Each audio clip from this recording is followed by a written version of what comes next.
की शुरुआत करेंगे। आपको बता दें शोपियां जिले के रामनगरी ब्लॉक में गर्मियों के दौरान पानी की कमी को देखते हुए रूरल डेवलपमेंट डिपार्टमेंट ने कई कई गांवों में वाटर स्टोरेज टैंक बनाए हैं। ये मंसूबे सैदापुरा बाला गांव समेत आसपास के इलाकों में किसानों के लिए भरोसेमंद पानी की फराहमी यकीनी करेंगे। ये टैंक बारिश और नालों के पानी को स्टोर करने के लिए बनाए गए हैं। मकामी किसान बताते हैं कि इन टैंकों की मदद से अब सिंचाई और बागबानी के लिए पानी वक्त पर मुहैया हो रहा है और खेती के काम मुतासर नहीं हो रहे। सैदापुरा बाला के रिहायशियों ने इस पहल का इस्तकबाल किया और महकमे से अपील की है कि ज्यादा टैंक बनाकर गर्मियों में पानी की कमी पूरी तरह दूर की जाए। किसानों का कहना है कि वाटर इन्वेस्टिंग इंफ्रास्ट्रक्चर बढ़ने से हॉर्टिकल्चर मजबूत होगा और मौसमी आमदनी महफूज होगी। बहुत शुक्रगुजार हैं हम रामनगरी के जो है उन्होंने टैंकी बनाए। हम बागों में पानी लगाते हैं, माल मवेशी के लिए भी लगाते हैं। बहुत शुक्रगुजार हैं हम उसके। इससे पहले तो पानी था ही नहीं, इधर नदी में भी नहीं था, इसमें भी नहीं था। इस वजह से हम बहुत शुक्रगुजार हैं। ये टैंकी जहाँ है, जहाँ बनी है, वो उसका बहुत बहुत शुक्रिया। और सहूलियत की तो बात ही नहीं, हम हमेशा परेशान थे। इस टैंकी की तो बहुत सहूलियत है हमको। हमारे इलाके में बहुत काम हुए इस गाँव में, खासकर जो नरेगा में एमजी नरेगा में चाहे रेट कम थी क्या थी, मगर काम अच्छे हुए। क्योंकि जो पॉन्ड बने, पब्लिक पॉन्ड या वाटर हाउस टैंक बनाए गए, लोगों को यहाँ पानी की बहुत सुविधा है। क्योंकि खुशी का इलाका है, खुशी का एरिया है, इसमें पानी की कोई हिसाब नहीं है। कहीं से पानी लाएंगे, बागों में भरेंगे, तो इसी टैंकी में जो बारिश का पानी आता है और जमा होता है इन टैंकियों में, फिर वो पानी हम लोग बागों में दवाई में यूज करते हैं और माल मवेशियों के पीने के लिए भी यूज करते हैं। हमने नरेंद्र मोदी की जो गवर्नमेंट बनी है इसके बहुत शुक्रगुजार हैं, क्योंकि नरेंद्र मोदी ने जो भी स्कीमें निकाली, बहुत अच्छी स्कीमें निकाली। एमजी नरेगा में भी बहुत पैसा दिया उसने, बहुत काम हुए, बहुत सहूलत मिली और बहुत अच्छी टैंकी बनी है। हम गवर्नमेंट के शुक्रगुजार हैं, ब्लॉक रामनगरी के बहुत अच्छी टैंकी बनी है। इससे हमें पानी की यहाँ बहुत दिक्कत आती थी। बहुत सारी सहूलतें, हम पौधों को भी पानी देते हैं, दवाई करते हैं, बहुत सहूलतें हैं। शोपियां जिले के रामनगरी में बीती रात एक बड़ा हादसा हुआ जब मुश्ताक अहमद डार का मकान अचानक आग की जद में आकर पूरी तरह खाकिस्तर हो गया। कड़ाके की ठंड में खानदान बेघर हो गया और रात खुले आसमान के नीचे गुजारनी पड़ी। जानकारी मिलते ही आर्मी की 20 कौमी राइफल्स 20 आरआर की टीम मौके पर पहुंची। फौजियों ने नुकसान का जायजा लेकर खानदान को फौरन राहत मुहैया करवाई। 20 आरआर ने मुतासर खानदान के लिए अर्जी पनाह, गर्म बिस्तर, कपड़े और जरूरी सामान दिया, जिससे उन्हें ठंड और मुश्किल हालात से राहत मिली। मकामी लोगों ने 20 आरआर की तेज कार्रवाई और इंसानी मदद के लिए शुक्रिया अदा किया। उन्होंने कहा कि फौज हमेशा हर परेशानी की घड़ी में लोगों के साथ खड़ी रहती है। अपने ही इलाके के मैं रह रहा हूँ, यहाँ पे गाँव में ही। यहाँ हमारे अजीज हैं, हमारे प्यारे हैं, हमारे यहाँ पे रहाइश पजीर रहते हैं यहाँ से। तो कल जो यहाँ ये इंसिडेंट आग का होलनाक जो ये वाकया रोनमा हुआ, इसमें इसका पूरा मकान जो है खाकसर हो गया। तो इसमें हमने भी काफ़ी मेहनत की, लेकिन आग के सामने बेबस सब हो गए। लेकिन फिर बाद में यहाँ पे ये जो फौज आई है, इन्होंने काफ़ी मदद की, इन्होंने काफ़ी इनकी जो हम सराहना करते हैं इनकी काम का, हिम्मत का।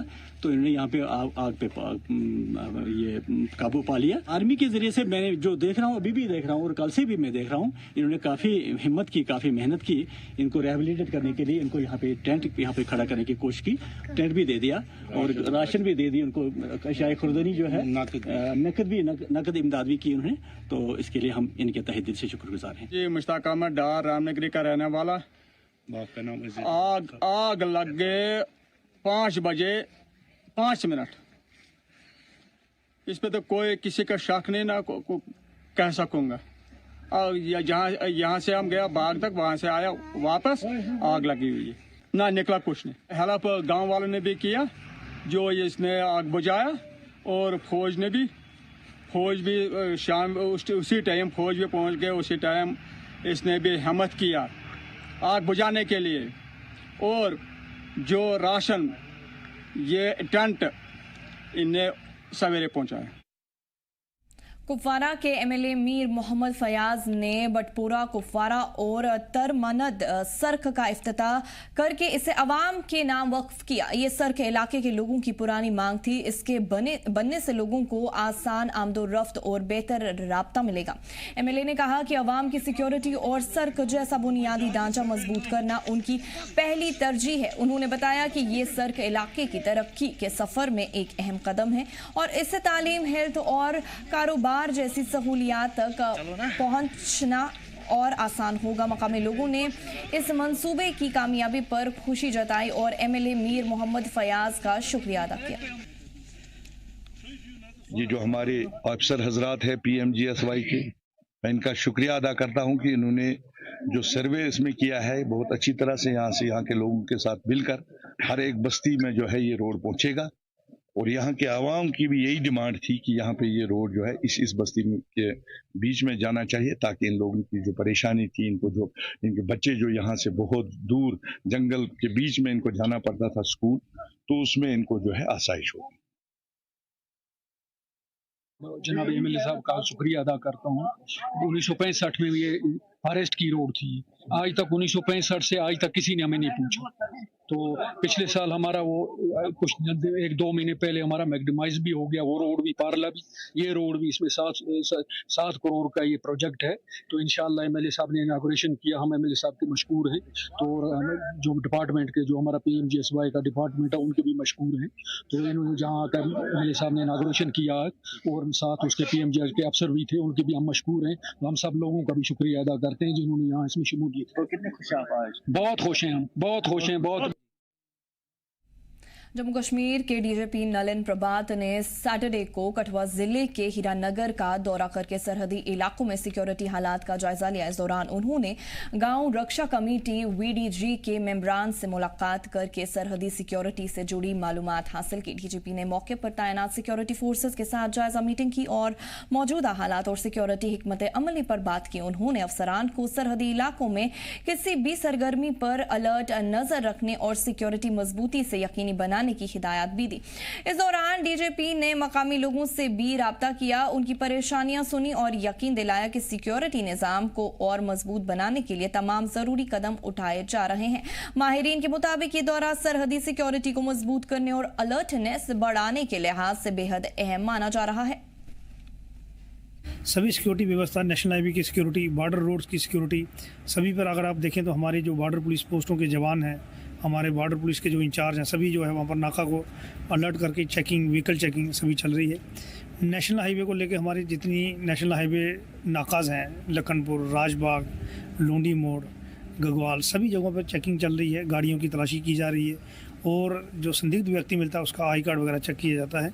और ये ब्रीफिंग ऑन ग्राउंड हमारे लास्ट कांस्टेबल, हमारा जवान जो है, इसको बड़ी मुस्तैदी से चेक कर रहा। अभी पीछे हमने देखा कि VVIP विजिट हुई हमारे दिल्ली में, उसको भी लेके जो इनपुट से उसको भी लेके हमारे जवान जो है सतर्कता से हाई रिचेज में, बिलावर, बनी, बसोली, हर जगह जो है SOG की टीम्स ने बढ़ चढ़ कर वहाँ पर काम किया। और सभी जो माइनॉरिटी पिकेट्स थी हमारी, वहाँ पर पेट्रोलिंग, लॉन्ग रेंज पेट्रोलिंग और लोगों के साथ संपर्क जो है वो बनाए रखा है। तो आपके माध्यम से हम यही अपील करते हैं, किसी भी अगर कोई संदिग्ध व्यक्ति, संदिग्ध आर्टिकल, कोई लावारिस वस्तु मिलती है तो तुरंत पुलिस को संपर्क करें, 112 पर डायल करें, तो वहाँ पर हमारी पुलिस टीम पहुँचेगी और कार्रवाई की जाएगी। अहम रोल निभाते हैं अपना सुरक्षा। देखिए बॉर्डर की भी दिक्कतें कहीं ना कहीं। देखिए VDG जो है एक बॉर्डर सिक्योरिटी का बहुत बड़ा हिस्सा है। ये लोकल लोग हैं, ये अनजान व्यक्ति के फुटप्रिंट देख कर बता देते हैं कि ये जो फुटप्रिंट है यहाँ लोकल हैं या बाहर के हैं, उससे हमें बड़ी मदद मिलती है। ये लोग इनका जो एक्सपीरियंस है लोकल नर्सिस को लेके, लोकल एरियाज़ को लेके, तो ये हमें गाइड करते हैं और इसमें आर्मी, BSF और CO ये हमेशा हमारे साथ रहते हैं।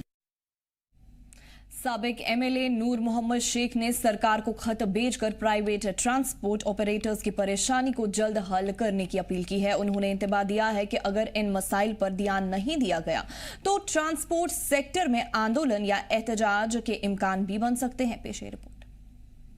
हमारी गुजारिश है एक बार फिर ऑनरेबल चीफ मिनिस्टर साहब से, वो इस जो ट्रांसपोर्ट का जो ये मसला है इस वक्त, इसकी तरफ ध्यान देने की ज़रूरत है। ये देखें इनके साथ ज़्यादती होती है, इनके साथ बहुत जुल्म हो रहा है, इस वक्त इनके साथ इंसाफ होना चाहिए। अगर ये नहीं करेंगे, मैं यूसुफ साहब और या वो मटा साहब है, मैं इनको मशवरा देता हूँ, आप पुरअमन धरने पे निकले, मैं भी आपके साथ उस धरने में बैठूंगा। सांबा जिले के रामगढ़ में जम्मू कश्मीर के डीजीपी नलिन प्रभात ने बॉर्डर इलाकों की सिक्योरिटी का जायजा लिया और विलेज डिफेंस गार्ड्स यानी वीडीजीज के साथ तफसीली डिस्कशन की। डीजीपी ने वीडीजी मेंबर्स को बॉर्डर सिक्योरिटी का पहला टायर बताते हुए उनसे अपील की कि वो हमेशा अलर्ट और डिसिप्लिन में रहे। उन्होंने कहा कि सिक्योरिटी अरेंजमेंट्स की कामयाबी के लिए वीडीजी को सिक्योरिटी ग्रिड से मुसलसल जुड़े रहना जरूरी है ताकि किसी भी मुमकिन खतरे या दुश्मन की हरकत को फौरन नाकाम किया जा सके। डीजीपी नलिन प्रभात का ये दौरा सरहदी इलाकों में सिक्योरिटी बढ़ाने और मकामी सिक्योरिटी फोर्सेस की रहनुमाई करने की सिमत में अहम कदम माना जा रहा है। आज डीजीपी नलिन प्रभात डीजीपी नलिन प्रभात साहब, उनके साथ IG Jammu Bhimsen duty, SSP Samba और उनके साथ पूरी टीम आज बॉर्डर इनका विजिट था। पहले कठुआ का विजिट, उसका सांबा में बीडीजी के साथ इंटरेक्ट किया और बॉर्डर पुलिस पोस्टें जो थी हमारी उनको भी उनके साथ इंटरेक्ट किया। मकसद था कि जो हमारी सिक्योरिटी ग्रिड है उसको चेक किया जाए और जो हमारे जवान जो ग्राउंड पर ड्यूटी कर रहे हैं उनका हाल पूछा जाए, उनको मोटिवेट किया जाए। क्योंकि आप देख रहे हैं जैसे आपने कहा कि विंटर अभी धुंध का सीज़न आएगा तो उसमें कैसे हमारी तैयारी रहेगी। और मैं आपको बताना चाहूँगा कि हमारी जो जम्मू कश्मीर पुलिस है विंटर स्टडी लेकर हमारी तैयारी भरपूर तैयारी चल रही है, जिसमें हमारे एसओजी ऑलरेडी ट्रेनिंग कर रही है। हमारे एसओजी की टीम जो है उनकी जगह जगह पर टुकड़ियाँ तैनात हैं, वो कॉर्डन कर रहे हैं, सर्च कर रहे हैं। और पब्लिक से हम अपील करते हैं आपके माध्यम से कि जहाँ भी कहीं कोई अगर संदिग्ध व्यक्ति, कोई संदिग्ध एक्टिविटी, कोई एंटी नेशनल बात करता हुआ अगर आपको मिला तो तुरंत जम्मू कश्मीर पुलिस को संपर्क करें। पीपल्स कॉन्फ्रेंस के सदर सजाद गनी लोन ने वजीर आला उमर अब्दुल्ला की तनकीद करते हुए कहा कि वो जेकेपीएससी में उम्र की छूट के मामले पर अवाम को गुमराह कर रहे हैं। लोन ने इल्जाम लगाया कि वजीर आला गलत बयान देकर नौजवान उम्मीदवारों का मुस्तकबिल तबाह कर रहे हैं। देखिए, हमने पहले भी कहा है, हम और आज भी कहते हैं कि सीएम साहब को ये मालूम होना चाहिए कि सीएम की कुर्सी जो है लोगों ने वोट दिए हैं, ये प्रेस बाइट से नहीं चलती है, इसमें लिखावट का काम होता है। पहले डिमोलिशन का हुआ तब भी नहीं मालूम पड़ा किसने किया। अब आज ये जेकेएस एज रिलैक्सेशन का किस्सा है। नौजवान बच्चे हैं, उनको मेहनत करनी पड़ती है, दिन रात मेहनत करनी पड़ती है, उनके भी ख्वाब होते हैं। तो हमें ये अंदाज़ा था कि एज रिलैक्सेशन होगी, उन्होंने इसके लिए शायद बयान भी दिया था कि हम एज रिलैक्सेशन करेंगे। अब उन्होंने आज बोला कि एक ऐसा नया रुख लोगों के सामने वो आए कि भाई लगा ऐसा कि वो चाहते थे और शायद एलजी साहब ने नहीं किया। अब एलजी साहब की तरफ से बयान आया है या ट्वीट आया है कि नहीं जी, हमने 2 तारीख को फाइल वापस भेजी है। हमने पिछली बार भी बोला था, हम आज भी कहते हैं कि सीएम साहब आप अपना ताकत इस्तेमाल करके एक सर्कुलर, एक ऑर्डर कुछ तो निकालिए। अगर अगला साइड झूठ बोल रहा है तो एटलीस्ट आप लिखित में तो कुछ दें ताकि फिर मालूम पड़े कि आपने किया था तो उन्होंने ना किया। करगिल के टीएफसी में काचो जफर खान की पहली किताब विस्पर्स ऑफ लद्दाख का इफ्तिताह हुआ। इस मौके पर एमपी लद्दाख हाजी हनीफा जान, CEC LAHDC Kargil doctor Zafar आखून, डीसी करगिल काउंसलर हाकिमा बानो और दूसरे मोहतरम मेहमान मौजूद रहे। काचो जफर खान ने इस किताब को आम आवाम तक पहुंचाने में 20 साल का वक्त लगाया। किताब में लद्दाख की रिवायत, सकाफत, आर्ट वर्क्स, औजार और मकामी जबान को तफसील से पेश किया गया है। इसका मकसद नौजवानों को लद्दाख की सकाफती विरासत और सिविलाइजेशन से वाकिफ कराना है। एमपी हाजी हनीफा जान ने राइटर को मुबारकबाद देते हुए कहा कि ये किताब आने वाली नस्लों के लिए बड़ी सकाफती विरासत साबित होगी और लद्दाख की पहचान को मजबूती देगी। नाज़रीन, आप देख रहे हैं इस समय जी मीडिया और मैं हूं फिरोज़ खान लद्दाख से। और आपको बता दें कि इस वक्त एक ख़ास किताब यहां पे लॉन्च की गई है और आज के इस मौके पर यहां पे MP Ladakh, CC Kargil, DC Kargil के साथ दीगर शख्सियात यहां पे आज टीएफसी करगिल में यहां पे मौजूद थी। और आपको बता दें कि ये पहली किताब है जिसमें ख़ास तौर पर हमारे कल्चर को जो है कहीं ना कहीं रिवाइव किया गया है, क्योंकि हम देख रहे हैं कि 21st सेंचुरी में जो बच्चे हैं वो कहीं ना कहीं हमारे कल्चर को, हमारी सभ्यता को भूलते जा रहे हैं। तो उस चीज़ को कहीं ना कहीं प्रोटेक्ट करने के लिए, उस चीज़ को बचाने के लिए यहाँ पे जो काचू जाफ़र खान साहब है, उन्होंने एक किताब जो है आज मंजर आम पे यहाँ पे लाई है।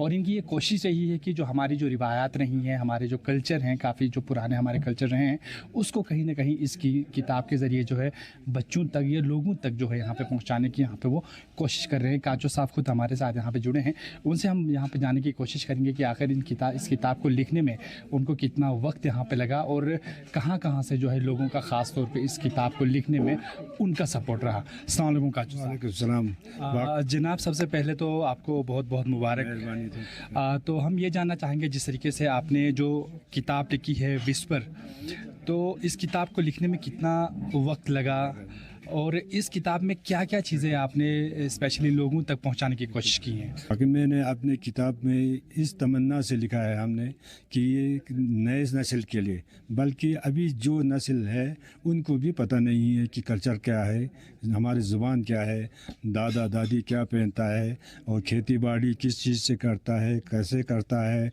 और किसी को पता ही नहीं है।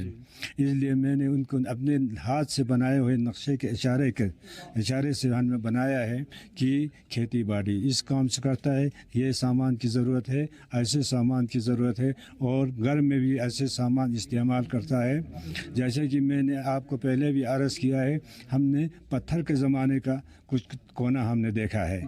उस वक़्त पत्थर के बर्तन थे, पत्थर के प्याले थे, पत्थर के दस्तों से बदबू थे, और पत्थर के दिया था, बम्बा या वो सब थे, लकड़ी की थाली थे, लकड़ी के चमचे थे। इसलिए उनसे देखकर मुझे बहुत अरमान रह गया कि मैं किसी तरीके से भी इस कल्चर को ख़त्म होने नहीं दे दूँगा, क्योंकि आजकल के ज़माने के छोटे बच्चे सब कहते हैं आने वाले ज़माने के बच्चों को, आने वाले छोड़ अभी जो ज़माने आए हुए उनको भी पता नहीं है। तो काचू साहब, एक चीज़ मैं जानना चाहूँगा, जिस तरीके से आपने इस किताब में स्पेशली हमारे कल्चर को दिखाने की कोशिश की है कि पुराने ज़माने में हमारा जो रहन सहन था उसको आपने दर्शाने की कोशिश की है, तो इस पूरी किताब लिखते हुए या इस को पूरे कंपाइल करने में कितना अरसा लगा आपको और कहाँ से आपको स्पेशली सपोर्ट रहा?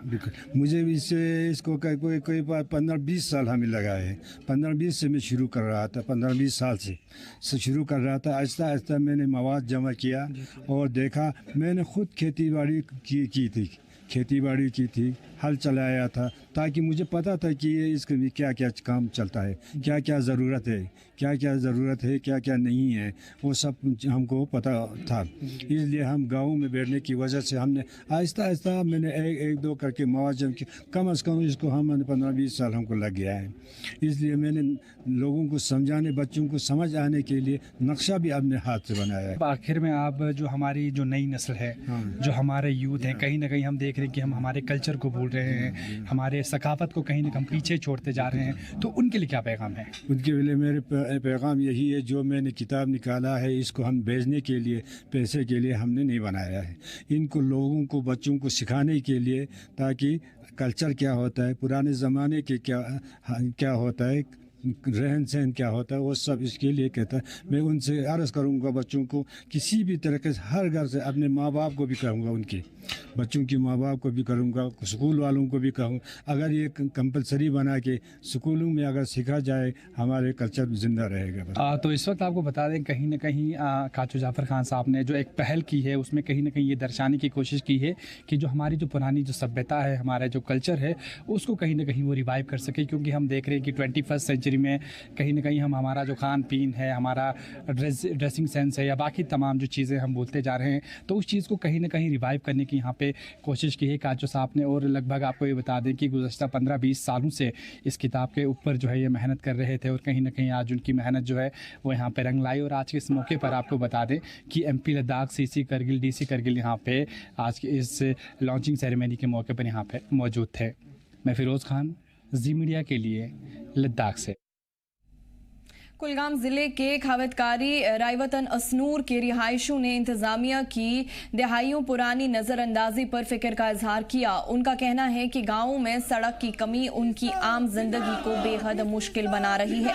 मकामी लोगों ने बताया कि खासकर सर्दी में आमदोरफ्त तकरीबन नामुमकिन हो जाती है। तलबा, मरीजों और बुजुर्गों को इससे सबसे ज्यादा परेशानियों का सामना करना पड़ता है। रिहायशियों ने डीसी कुलगाम और कैबिनेट वजीर सकीना टू से पूरी मुदाखलत की मांग की है और गुजारिश की है कि गांव तक सड़क कनेक्टिविटी यकीनी की जाए। इस सदी के इस दौर में भी कुछ ऐसी बस्तियां, कुछ ऐसे गांव हैं जो बुनियादी सहूलियात से महरूम है। आप जी मीडिया देख रहे हैं, मेरा नाम फयाज जमाल भट्ट है। आपको बता दें कि इस वक्त हम जिला कुलगाम के एक दूर दराज इलाके में पहुंचे। इसे काउटकरी आसनूर कोरल गोजर बस्ती कहते हैं। और आपको बता दें कि मेरे पीछे आप देख रहे हैं कि यहाँ पर जो बाशिंदगान है वो जमा हुए हैं, जिसमें अगर हम बात करें नौजवान, बच्चे, बुजुर्ग से बात करते हैं कि ये यहाँ पे क्यों जमा हुए हैं। आपका क्या नाम है? मेरा नाम शबीर अहमद शेख है। कहाँ रहते हैं शबीर साहब? मैं काउटकरी में रहता हूँ। काउटकरी रेवटन हमारी गुजर बस्ती है। तो मैंने आपसे फ़ोन पे कॉल की तो शुक्रगुजार हैं हम आपका फयाज साहब कि आपने हमारे फ़ोन की बहुत अहमियत से समझा, तो हमारे पास आ गए। ये कीमती वक्त अपना मद्देनज़र रख के यहाँ पे पहुँच गया। ये शबीर साहब हमारी जिम्मेदारी है, क्योंकि अगर हम अपने आप को कहते हैं कि हम चौथा पिलर हैं, तो ये अपने आप पे हम फ़ख्र भी समझते हैं कि आप जैसे लोगों की आवाज़ बन के हम सामने आते हैं और ताकि आपकी बात जो है वो सरकार तक पहुँचे। अब मसला बता दीजिएगा क्यों जमा हुए? मसला तो यही है फयाज साहब कि हमारे को रोड नहीं है। सबसे पहले अफसोस की बात है कि आज गली गली हर जगह में रोड है, एक एक दो दो रोड। उन जगहों पे रोड पहुंच के यहाँ पे कोई अंदाजा ही नहीं था।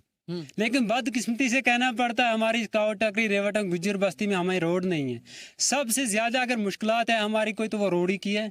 हम ये खास कर डीसी साहब से और सकीना इतू मैडम जी जो हमारे यहाँ के मिनिस्टर साहब हैं, उससे हम ये रिक्वेस्ट करना चाहते हैं ऐसे हमारे लोगों पे नज़रसानी की जाए, क्योंकि हम हर काम में नज़रअंदाज किए जाते हैं। कोई भी काम होता है गवर्नमेंट की तरफ से हम नज़रअंदाज किए जाते हैं। हमारे को किसी काम, किसी फ़ायदे का आज तक कोई फ़ायदा नहीं मिला है। शबीर साहब यहाँ पे बता दीजिएगा, क्योंकि अब मौसम सरमा शुरू हो चुका है। आप जो हैं एक जंगल के दामन में ये बस्ती आबाद है, पहाड़ के दामन में ये बस्ती आबाद है, तो बर्फ़बारी भी काफ़ी ज़्यादा होती होगी यहाँ पे। तो आप मुझे बता दीजिएगा बर्फ़बारी के दौरान क्या करते हैं, किस तरह अगर कोई बीमार होता तो किस तरह आप उनको अस्पताल पहुँचा? देखिए सर, अगर यहाँ पे बीमार हो जाता तो यहाँ पे बर्फ 2, 3, 4 फुट की नहीं गिरती। ये तो आप बाखूबी जानते हैं। यहाँ पे कम से कम जब बर्फ गिरती है तो 10-12 फुट की बात करूँ तो 8-10 दिन के लिए यहाँ हमसाई का कोई अता पता नहीं लगता, इतनी बर्फ गिरती है। ये पहाड़ी इलाका है।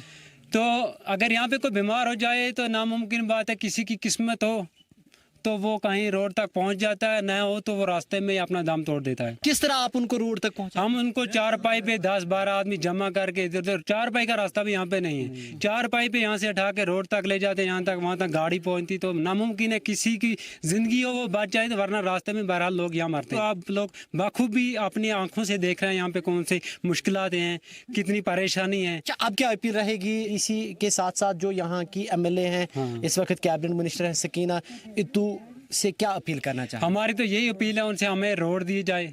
सबसे पहला हमारा आम मसला है रोड का, हमारे को रोड दी जाए। खासकर हम डीसी साहब से रिक्वेस्ट करते हैं, मैडम शकीना जी से भी हम रिक्वेस्ट करते हैं कि सबसे पहले हमारे को रोड दिया जाए। जब रोड होगा तो फिर सब काम मुकम्मल है, जब रोड नहीं होगा तो सारे काम मेरे को लगता है अधूरा है। बड़ी हैरानी हो रही है, और क्योंकि इस जदीद तरीन दौर में भी आप बखूबी देख रहे हैं कि ये बस्ती जो है अभी भी सड़क से जो है महरूम है। और जिस तरह आपने इनकी दुख भरी कहानी जो है सुनी है, कह रहे हैं कि जब बर्फबारी होती है 5-6 फुट नहीं बल्कि 7-8 फुट तक यहाँ पे जो है रिकॉर्ड की जाती है। और इनका ये कहना है कि उस दौरान अगर कोई बीमार हो जाता है तो ये उसकी खुशकिस्मती है कि अगर वो बच जाए। और ये कह रहे हैं कि कंधों पे उस मरीज़ को हम ले जाते हैं ताकि वो जो है सही वक्त पर जो है अस्पताल पहुँचे। और कहते हैं कि शायद कि उतर जाए तेरे दिल में मेरी बात। और मैं उन लोगों से भी यही कहूँगा जो बड़ी बड़ी कुर्सियों पर बैठे हुए हैं, चाहे वो हमारे अफसरान हैं या हमारे लीडर्स हैं, उनसे मेरी यही गुजारिश है कि इनकी फरियाद सुन लीजिएगा, क्योंकि इन्हीं की वजह से जो है आप किसी आला मुकाम तक पहुंचते हैं। और ये जो है जिस तरह ये मांग भी कर रहे हैं, मेरे साथ कुछ और दोस्त हैं, इनसे बात करते हैं। जनाब क्या नाम है आपका? मेरा नाम बाजुद्दीन पसवाल। कहाँ रहते हैं बाजुद्दीन साहब? काटकरी आसनूर में रे बटन। क्या मसला है, क्या अपील करना चाहेंगे? हमारी इतनी अपील है आपकी वसादत से, आपका शुक्रगुजार हैं हम, और हमारी यही अपील है कि हम आला हुकाम से ये अपील करते हैं, ख़ासकर MLA साहिबा मैडम सकीना ईतो साहिबा से, DC साहब से और बाकी एडमिनिस्ट्रेशन से भी यही हमारी अपील है कि बराए मेहरबानी बराए करम हमारी इस रोड की तरफ पूरी तवज्जो दी जाए, क्योंकि इस गरीब बस्ती का खुदा के बगैर और कोई सहारा नहीं। हमारा अगर यहाँ कोई बीमार पड़ता है, हमारी कोई माँ बहन अगर बीमार होती है, डिलीवरी केस होता है, खुदा की कसम रास्ते में ही वो दम तोड़ जाती है। आज तो बाहर का मौसम है, आज तो किसी रास्ते से भी हम कहीं भी जा सकते हैं, मगर बर्फ़ के मौसम सरमा में यहाँ से कंधों पे उठाकर सड़क तक ले जाना बहुत दुश्वारी और बहुत मुश्किल की बात है।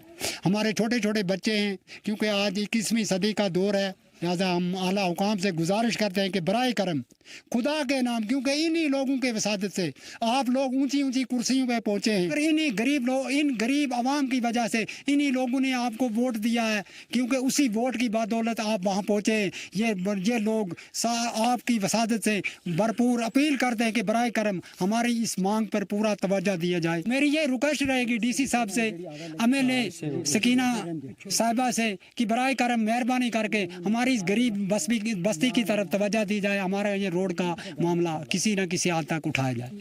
नाज़रीन मतलब जिस तरह आप बखूबी देख रहे हैं कि इसके चेहरे पे भी साफ गुस्सा नज़र आ रहा है, और गुस्सा जायज़ है, क्योंकि हम बार बार कहते हैं कि जहां आग लगती है वही बस्ती जानती है। और कुछ मज़ीद दोस्त हैं, क्योंकि अगर हम बात करना चाहें तो तकरीबन घंटों लगेंगे, लेकिन मकसद की बात इस दोस्त से करना चाहेंगे। क्या नाम है आपका? जी मेरा नाम नूर हुसैन चेची। कहाँ रहते हैं नूर साहब? मैं रेवटन में रहने वाला हूँ। क्या कुछ कहना चाहेंगे? जी हम कहना चाहते हैं ये कि हमारे यहाँ रोड की प्रॉब्लम है, हमारे यहाँ रोड नहीं है, क्योंकि हमारे यहाँ बूढ़े बच्चे अक्सर माएँ बहनें बीमार हो जाती हैं।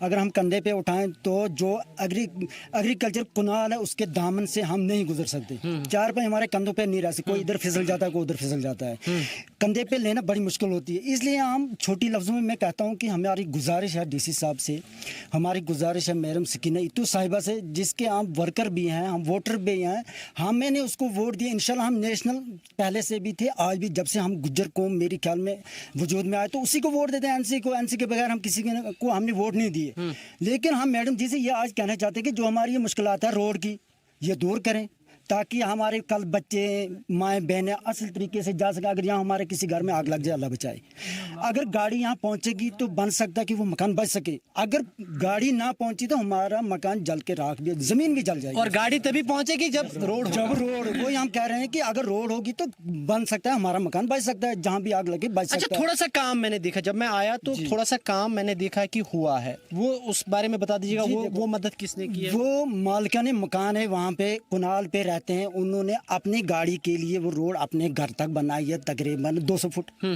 तो उसमें 300 फुट इन्होंने डोजर लगाया, और उसमें कुछ रकूमात हमारी DDC मेंबर ने भी दी थी, जमीला जी ने, तो कुछ ब्लॉक ने भी कोई रकम अदा की थी, लेकिन वो उस 300 मीटर में उन्होंने कटअप करके चले गया। भाई ये काम कहाँ, यार इसका टेंडर छोड़ा है ठेकेदार ने, हमें ये पता नहीं ये ठेकेदार कौन है। हमारी गुजारिश है DC साहब से, इस मेहरबानी करके हमारे गुजरों पे इंसाफ किया जाए, हमारी बस्ती को रोड बागुजार किया जाए। जिस तरह आपने इनकी भी बात सुनी और साफ यही कह रहे हैं कि जनाब हमें जो है रोड दीजिए, क्योंकि हम भी इसी समाज में रहते हैं, रोड दीजिए क्योंकि हम भी इसी समाज में रहते हैं।